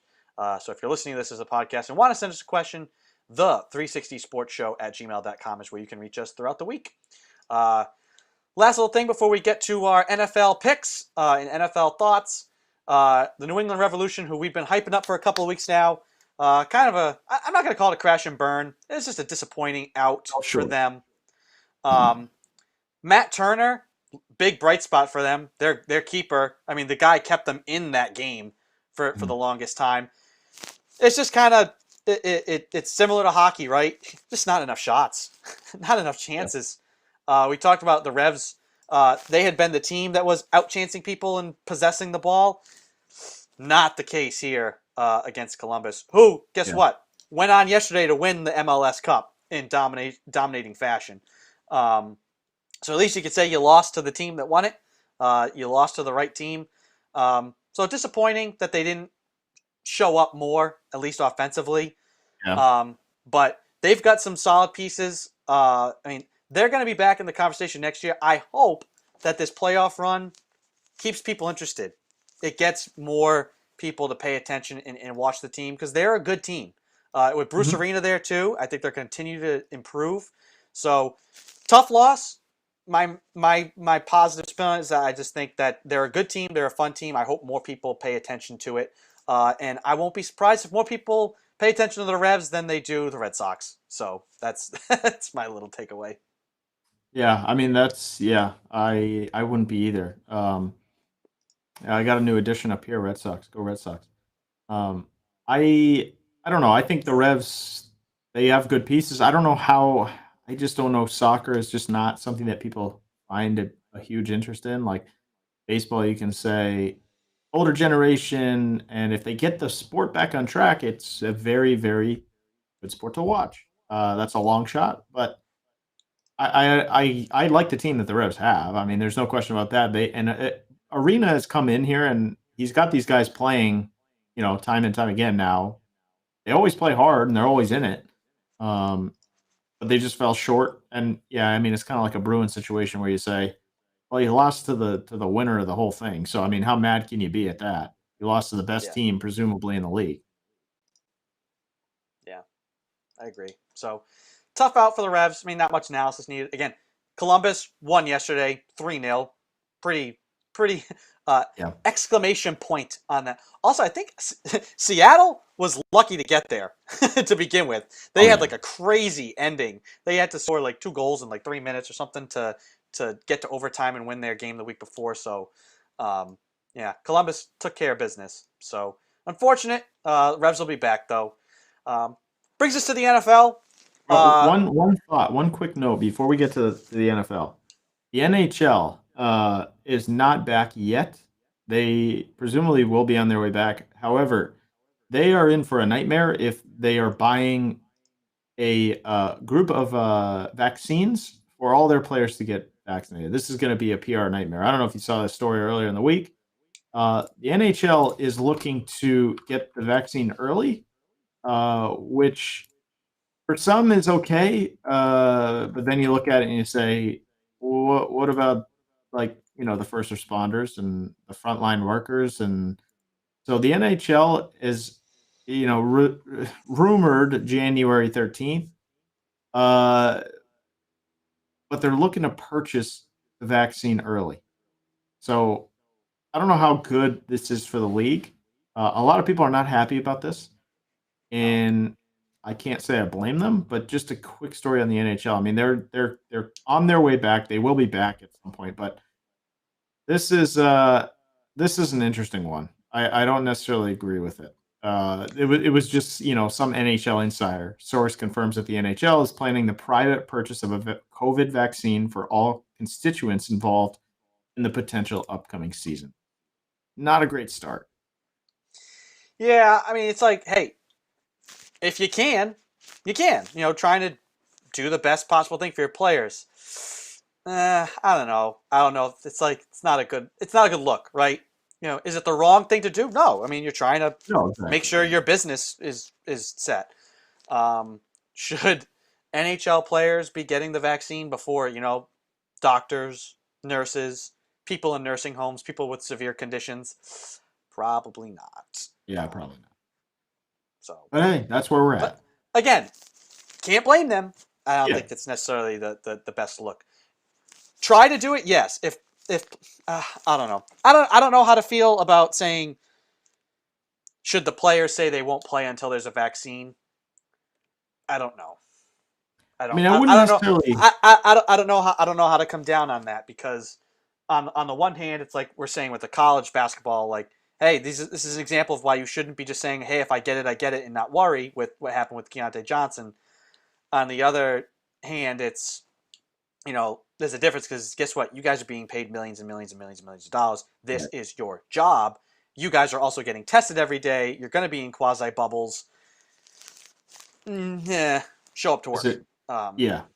I mean, are you taking it and away from other people? It just seems like it's a fine message to have in terms of, yeah, you want everybody to be safe, obviously, right? Don't we all? So it's like, yeah, the message is there. I just don't know if it's a good one for like the general public and the fans. yeah, either I feel say like, we're not playing until we get a vaccine, which is fine, or say we're gonna play and we're due the bubble. You can't say, well, we want to play and we want the vaccine first. yeah, That's kind of like the yeah, yeah. I mean, I understand what they're trying to do, but if they're taking it away from like the general public in terms of people that have underlying conditions and frontline workers, which I don't think is necessarily what they're what they're trying to do and what they're saying. We're going to take this away. We want to, purchase the private, and that'll take it away from other communities. That's not what they're trying to do. But it kind of gives a weird message, and obviously with the day and age that we're in, everybody's going to be mad. So yeah. it's just an interesting start to the NHL, who is not yet back. So we'll move into our NFL thoughts and action now. It's kind of crazy, Christian. Last Sunday we did the show. Patriots, and we'll start with the Patriots because they've already played 2 games. They look as unstoppable as you can against the Chargers, 45-0.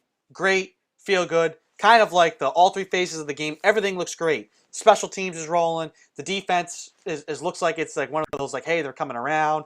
They're not great, but they can at least be solid. Uh, Cam Newton looked as good as he's looked all season in terms of throwing the ball, control the offense at the line, making checks, making reads, calling audibles, rerouting guys, calling out protections. It all looks great, and it's like, wow, maybe this team's rolling, starting to come into form. And hey, they play Thursday night, you win Thursday, now you're above 500, and you're coming down the stretch here, and maybe this team, if they make the playoffs, could be a problem. Then Thursday came, and all of the things that were good about Sunday were completely the opposite on Thursday. Now the defense did kind of get some stops. They didn't look as bad in the rest of the game as they did at the beginning against the Rams. Special teams, I guess, was still good. Offensively, though, big step back. And what this tells me is that it does not matter. This team, I don't want to see them make the playoffs because, as opposed to 2008, when the Patriots went 11-5, down the stretch, Matt Castle improved steadily throughout the year. The defense, as injured and banged up as it was at least situationally sound. They were able to do enough. And you said, this team, just get in. Let's see what they can do. I want to see what Matt Castle could do in the playoffs. I want to see what this team could be. They were playing their best football in December. They were throttling the Cardinals at home late in December. They were beating their divisional opponents late in the year handily. They smoked the Dolphins after being wildcatted out of the stadium. They went down to Florida and put up 45 something or 48 points. Matt Castle was throwing for almost 400 yards a game towards the end, That team right? was And you loaded though. and you again, yeah, you took a 16-0 team and went 11-5. But you said, let's see them get in. I don't want to see this Patriots team get in. You can see just in the course of 3 days, Cam Newton looks great and then is spiking the ball into the ground and throwing it to the other team. It does not matter. This is not a team where you're saying, well, let's just see them get in and see what happens. I know what's going to No. happen. Against a good team, Cam Newton's not going to be able to make quick, short throws to keep the offense on schedule if they need to go to the passing game. And unless they're front running and running the ball down someone's throat, they're not winning any games. I'm sorry. They're not. They're not No, they're built to not come good enough. back. Your quarterback can't throw the ball. I love him, but you can't throw the ball. It's not working.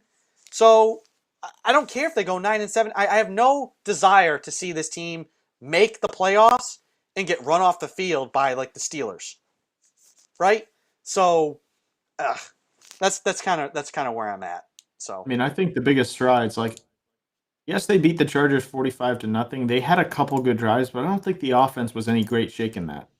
Um, Again, the first drive of the game in that Chargers game was very, very good. They kind of sent a message. They went right down, scored. They did a little handoff here with Harris, and then Newton ran it in for a touchdown. They really ground and pound right down the field. 7-0. There you go. After that, the offense was fine. I don't think they were that good. You had a lot of contributions from defense. You had a lot of contribution from special teams. And the game was over at halftime. And Stidham, if you look at the 45, Stidham had one of those touchdowns late. Um, so I don't know. And then obviously you go into the Rams game and it looks pretty bad. Defensively, I thought they were okay. If Newton doesn't throw a pick six, you're looking at what, 17-3? That's not too many points for a Rams team that is, for the talent that they have, they should be scoring more. yeah, For all the Patriots gripe, you look at the talent level between the two teams, the Patriots shouldn't even been in the game, yeah. just based on that alone. And I don't think I can do another year of Cam Newton. I like everything that he's done here in terms of leadership on the field, off the field, all that stuff, other than like the COVID hiccup there. But I think he's just cooked. I don't know. He doesn't have the explosion with his legs. He can't make reads at the line. He's throwing the ball to the other team a lot. And most importantly, he makes some throws down the field that are great, and then he can't throw it short, and he's spiking the ball into the ground 3rd and 10. I just can't do it. So I don't know what you do from here. I would guess Belichick is fine with Newton in the future. I don't know why. He's already said he's his quarterback next week and beyond for this season at least. I don't know. I don't know what they see, but I don't see the same thing. They just don't have it on offense. I think spiritually, we know he's the starter, right? And I think Bill just doesn't want to feel like. I think he'll feel like if he's going to Stidham, that he's throwing in the towel on the year. I think as long as they're mathematically, which they are, alive for the playoffs, he's just going to keep trotting Cam out there. Yeah. I think if they're mathematically alive, I trot Stidham out there and say, if this kid can get hot and we make the playoffs, then maybe we actually have a chance to win a game. That's how I'd look at it. I would have made that switch weeks ago. But Yeah. I think because he's a veteran guy, he's done nothing wrong other than play poorly at times. And I think Bill, for whatever reason, feels like he owes it to the guy. He has a chance to make some incentives still. And I think Yeah. maybe that's why he's out there, because they feel bad about and Bill said this, they only gave him $1 million. Maybe if his contract was like $5 million fully guaranteed, maybe they'd be like, Cam, listen, it's not working. You're not going to lose any money. We're going to put you to the bench. I think Yeah. Cam, I think Cam knows. That's one of the things. So this is kind of like Cam knows that like he's not getting it done. He admits it, and I respect that.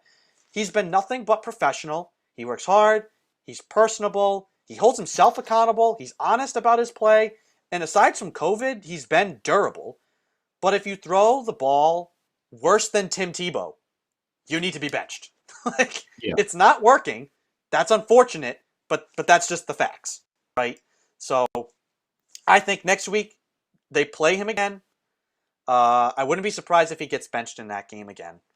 And if they lose, or if they're eliminated from the playoffs, you need to see Stidham before week 17. I want to see what he looks like as the starter going in with a game plan, not against the Jets. That Jets game, it will be no barometer for what Stidham can be.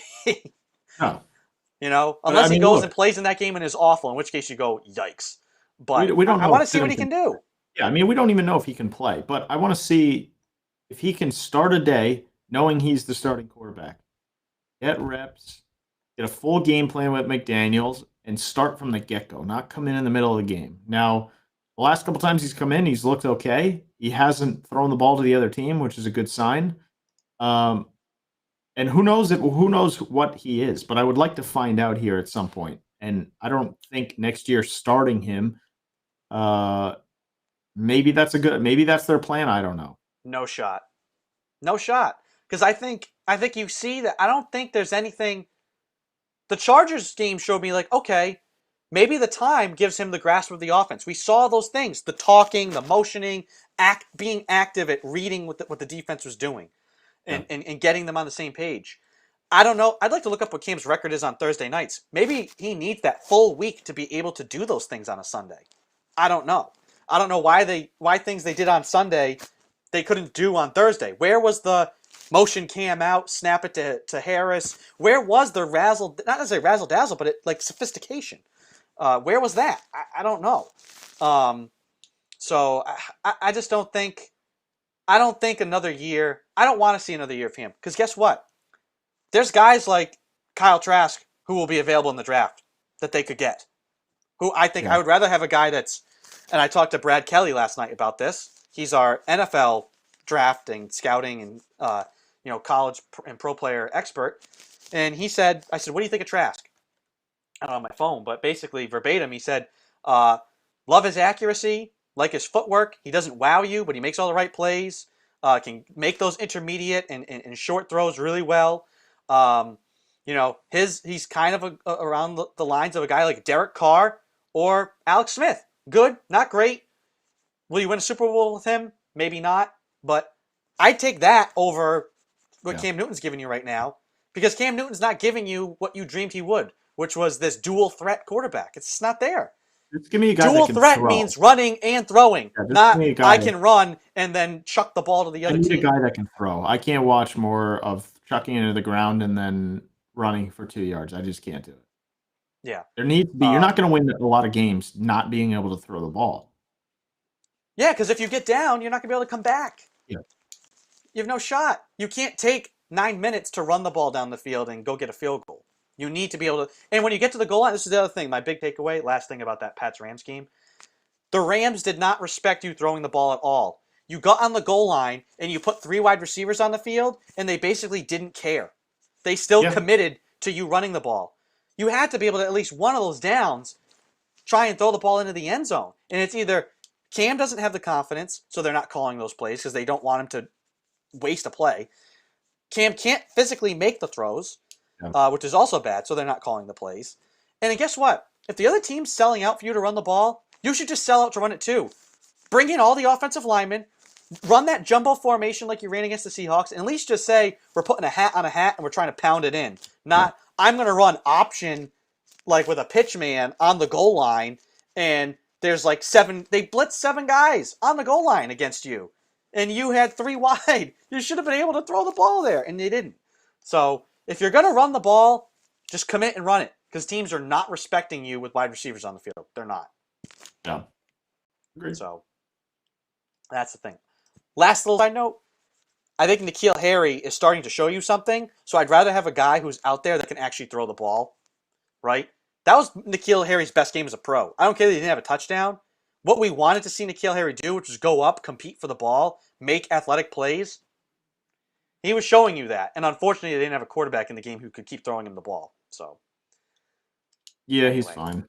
for the N'Keal Harry haters, um, that brings us to picks. So let's get into it. Christian, again, you had a good week, 9-7. You are up on me by 20 points right now, 115-95. Whew, It's a blowout. it's a blowout. Uh, Luckily, I don't think I'm picking the Chargers ever again because we came into last Sunday saying they're a team that's better than their record. No, they're not. I'm sorry. Anthony Lynn, love you. He should be fired. So Yeah, he's got to go. anyway, let's get into it. We got about 20 minutes here, so let's try and run through these. Well, yep. Patriots, Rams. You took the Pats. Good choice. We'll move right on to Houston at Chicago. I needed to pick them because I said if there's any chance they have that, like I said, biggest win of the year or most disappointing loss, and it was the most disappointing loss. Yeah. Houston at Chicago. I'm picking the Texans. I don't know. Chicago's a mess. Chicago's lost what, 5 or 6 in a row? Yeah, Houston. Yeah. Dallas at Cincinnati. Gross. Dallas, I guess. I don't They just know. do a flip of the coin. Who's quarterbacking for the Bengals? Dallas. Who the hell knows?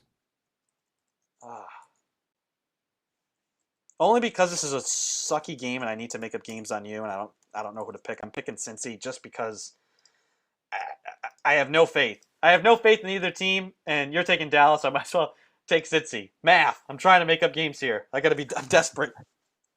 Then we go KC at Miami. Kansas City. Sorry. Miami's a lot better this year than anybody thought they would be, but not ready for the big boys. I hope this is a good game because you got Tua versus Mahomes. I think it could be good, but it probably won't be. I think KC blows them out probably. But yeah, same. Then we go Arizona at the G-Men. The Giants. Man, Arizona now is just tumbling. Yeah. I don't know. I don't know what to make of this game. I think the Giants win this game. I got to agree. I don't want to make the same pick as you here, but Arizona is just sliding, and the Giants, that defense has been showing. If that defense can do what they did to Russell Wilson in the Seahawks, they can replicate that against Kyler Murray. Their defense is legit. That's one thing I'll say. Judge hasn't played good. For as big of a tool bag as he is, I think he's got him playing well. And that they have some good players on that team. Same. Then we go with the Vikes at the Tampa Bay Brady's. I'm going to let you go first, Christian. I keep picking freaking Tampa and they lose every week, so you might as well, let's just make it a triple and just go for it, Tampa. Oh, thank you. I am picking Minnesota because bye week, I don't care. It doesn't matter. They were like, Tom Brady's record out of the bye week. That's Tom Brady with Bill Belichick. I think this season has shown us that Bill and Tom both, they don't need each other, but they're better with each other, right? Oh, yeah. And I just don't think, what did Arians do? Did Arians spend the last 10 days game planning, working on the team, trying to figure some things out, having some meetings, getting the guys together, rallying the troops here for the home stretch? Or did he go out and golf? Right? Yeah. Look at the two, right? If you look at Belichick, Brady, who's had a better year, who's more in it, I think I lean Brady because he's on track to make the playoffs. But I think it's 50-50. I really do. Right now, I think it's almost a dead heat. The fact that the Patriots have won 6 games with what we see now that they have at quarterback, I think they should have been there. They still could, right? There is the path is alive. A lot of crazy stuff has to happen for the Patriots, but it's there. If they make the playoffs, it's almost. I'm only mostly dead. If they make the playoffs, Bill Belichick Coach of the Year. I'm sorry. To take what you're seeing with the limitations they have at quarterback and make the playoffs, especially with starting 2-5 and COVID and all, I think it's even. Like you said, I think they're both coaching. Tom's trying and Bill's coaching his ass off. Yeah. Yeah, I'm picking Minnesota just because I just don't think things are right there in Tampa, and I think it's going to unravel faster than people expect. I could be wrong. Yeah. This could be it's a big opportunity, big bounce back here for Tampa. They need to win today, but Minnesota's played really well. They've come on lately here, so I'm picking the Vikings. I can give a game or two over. It's fine. Uh, Oh, how generous of you! Denver, Denver at Carolina. Uh, mm, this is a tough game. Yeah. Denver plays hard, man. These are two teams that really play hard. Um, can Locke be better than Bridgewater? I don't know. I really don't. I'm I gonna pick like. Carolina just because they're at home. I'll take Denver. I like Denver's defense more. Yeah, that's a tough one. What's the? Are you looking at ES? Does it have the line with it? Yeah, I can grab it here. Just curious what Minus Vegas 4 thinks there. Carolina. So I guess Carolina at home. They also think they're the better team. Yeah, that's kind of about right. I wouldn't have been surprised if that was closer though. Next, Next, we have the Tennessee Titans at the Jacksonville Jaguars. this has got to be Tennessee in a runaway. I'm Yeah. sorry. They're looking for a big win.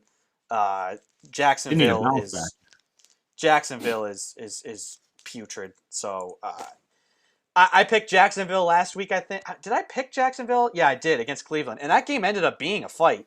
Or no, sorry, it was 2 weeks ago. Last week, who did Jacksonville play last week? Minnesota. Jacksonville has shown some fight at times, but I just think against Tennessee, divisional opponent. Yes, they know each other, but that works both ways. So I mean, Tennessee should run away with this They game. need a bounce Literally back too. run away with this game. Yeah, they need a bounce back too because of they lost to Cleveland last week. Yep. Indianapolis at Vegas.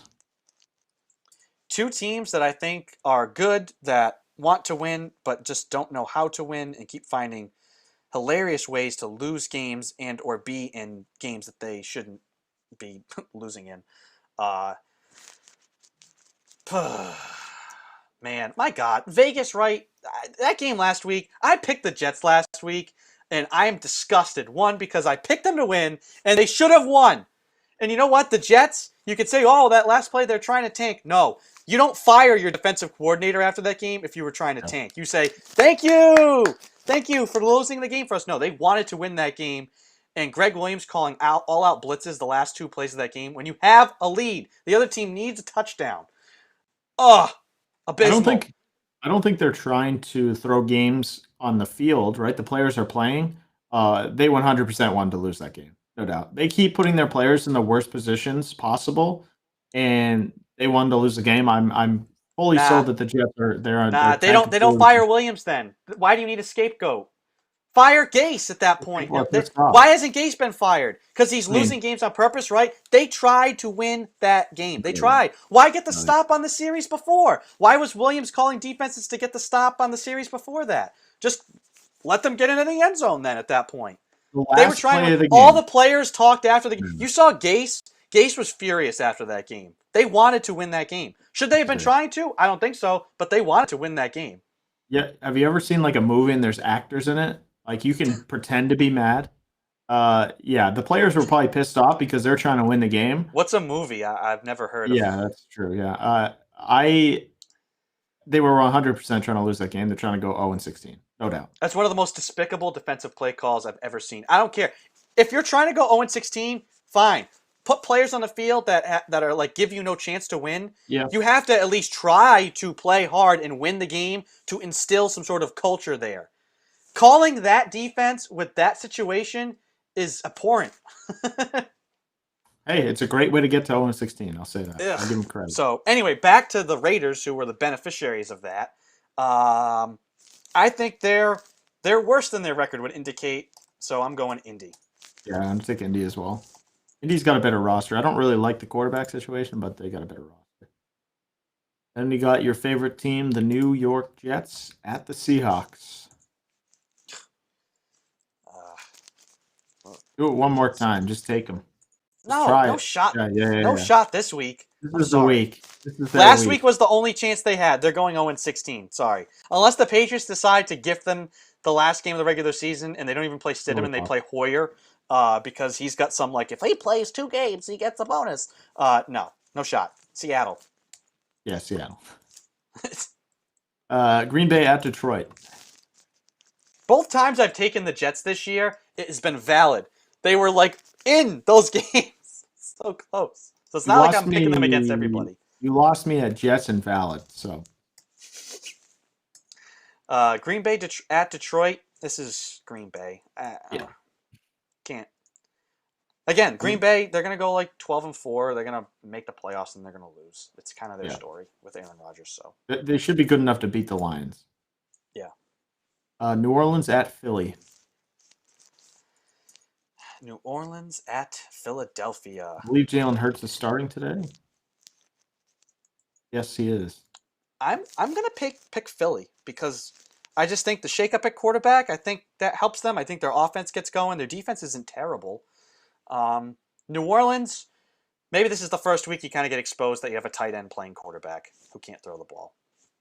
So I'm going Saints. Give me the tight end. Let's go. yeah, I mean it's what's the line? What's the spread on that game?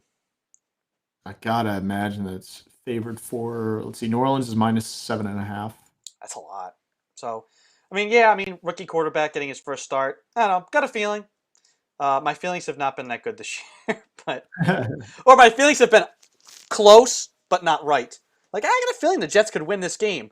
Little did I know they were gonna blitz everybody, leading and needing a Hail Mary. But anyway, moving It's on. good that you still have feelings, but most of them are bad feelings. That's all. Tells me that I'm alive, but suffering. Atlanta, yeah, Atlanta at Chargers. Uh, the feelings tell me I'm alive, but they hurt. Atlanta at the Chargers. Blech. Bleh. Gross. Can I pick a tie? Um, I don't know. I'm gonna pick Atlanta only because the Chargers. I just think I've gone from thinking they're better than they are to that team is some. It's just pitiful. I mean, the worst special teams I have ever seen or heard speak of. And not Talk even like close. has to be historically bad. I've never seen that many miscues in like a span of 10 minutes. Yeah. So Atlanta, even though they suck, too, Atlanta. I think Atlanta's going to win. I'm going down with the ship. I'm going Chargers. Screw it. Uh, I got some cushion here. And Washington at San Fran. um, this is actually going to be a good game. San Fran's playing hard. Washington, um, they're Coming off a trying big to. win. They're yeah. Ah, man, I'm gonna pick Washington only because they need it more. So Oh, this is tough. I mean, Chase Young is a stud. Um, I'll pick Washington. Why not? This is yeah, a crap game.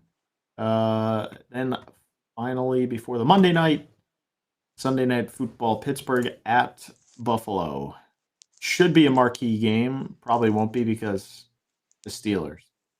yeah. So it should be. Um, this is another big boy moment for the Bills. Um, the Steelers, we had the conversation last week. Could they go 16-0? We know now, obviously not. And the Patriots talked back, and Bill himself has said this. You never want to lose a game, but sometimes a well-timed loss helps you get a team focused, back on track. And the 16-0 pressure, they said it affected them. I think the only way you could go 19-0 is if you've already been 16-0 and know how to handle that pressure Yeah. already, right? So a team experiencing that for the first time, it's real. It affects you. That is a lot of weight to carry. That team, that Patriots '07 team, they've talked about that. Yeah. So I think, is the loss a good thing for the Steelers in the long run? Maybe. I don't think blowing a 14-0 lead is the way you wanted to have it happen, though. So Yeah. I don't know. They kind of threw that game away. The Steelers had chances to take that game, and they kind of just played fast and loose with it. And when you play with the game plays with you. Yep. I don't know if I believe in the Bills yet. They kind of keep, showing me each week that they're ready. Um, I didn't pick them last week because I thought they weren't going to be ready, and then they shredded the Niners. Robert Sala's defense, he's getting some head coaching talks. Yuck. That looked bad. Brian Daboll now is kind of past him in that head coaching look department. Yeah. Um, I don't know if they're ready for the Steelers. I got to pick the Steelers to bounce back here. Um, they're not going to go undefeated. I don't think they're the best team in the AFC anymore. I did think they were for a while, but the Chiefs I think have passed them again. I'm going Pittsburgh. Going Buffalo. I think the Bills Uh, got it. I don't know. They look good, and Josh Allen is really kind of. I mean, he can always go back to his old ways, but I mean, he is. do you The think the talent Bills can, level is there. if the Bills win this game, they go from being being in the playoffs and being a good team to being title contenders? Can the Bills win a Super Bowl? Yes and no because of Kansas City, but I think yes because I think their roster is pretty good. Like they've built something out here. They've been pretty decent for the last few years, and this year, I mean, look, it's all in the quarterback. I mean, if Allen, can come up to the level that his talent says he can, then I think they have something because their defense has been good for a number of years here. So they're clearly building something. Yeah. The problem is All right. Kansas City for everybody in there. Yeah, absolutely. All right. Lastly, Finally, Baltimore at Cleveland. this is the game of the week, right? Baltimore needs this. Yep. Big time they need this win. Cleveland, Cleveland's they don't need rolling. it. They don't need it, but this is another, they're kind of in the Big same boy. spot as the Bills, right? It's Yeah. important. It's a show it to me moment. Um, I'm actually impressed by the Browns, and I think the Ravens are flawed. I think they were a bad team. Then they got Lamar Jackson, and they kind of like took everybody by storm last year. Mhm. John Harbaugh was like on the brink of getting fired, and Lamar Jackson saved his job. Yeah. I think this year they kind of just thought they'd run it back, and you see teams are adjusting to what Lamar can and can't do. And are the Browns ready to take advantage of that and really make that jump? You feel like no, but then they kind of keep doing it week in and week out. So Yeah. I think it's good. Hey, if the Bills and Browns are good, I think that's good for the NFL, Allen, yeah. right? So I'm going to pick Cleveland here because I want to see them win. So Cleveland. Agreed. Yeah, I'm going Cleveland as well. Picked them Awesome. last week against the Titans, big win, and then they got to show it here again. But 9-3 is pretty good, and they're kind of rolling. So Yeah. So that'll do it for our NFL stuff, and that'll kind of wrap up the program here. So again, we are live every Sunday at 11 a.m. You can tune in through Facebook, YouTube, Periscope, and Twitch. Just look for the 360 Sports Show. We also put out the show as a podcast through Sounder FM or wherever podcasts are found. Just search for 360 Sports Show. You can find us pretty much everywhere. And if you can't, let us know. We'll try and get on whatever platform it is. But I'm willing to bet we're pretty much everywhere now. Last thing, Christian, before we go, we've been catching, URI basketball is playing live right now. They were down. They actually took a lead, and now they're down 33-27 at halftime against the Western Kentucky Hilltoppers. So at least it seems like they're kind of back in the fight. So good for Rhodey. They need a win here. So hopefully they can pull that one out. But yeah, that'll do it for the show. It is 60 degrees right now. I can't believe it's December and it's 60 degrees. But beautiful. hopefully get outside. Enjoy the rest of the day, sir. And for everybody else, thanks for tuning in. We will catch you all next weekend. Have a safe and enjoyable week. See you later.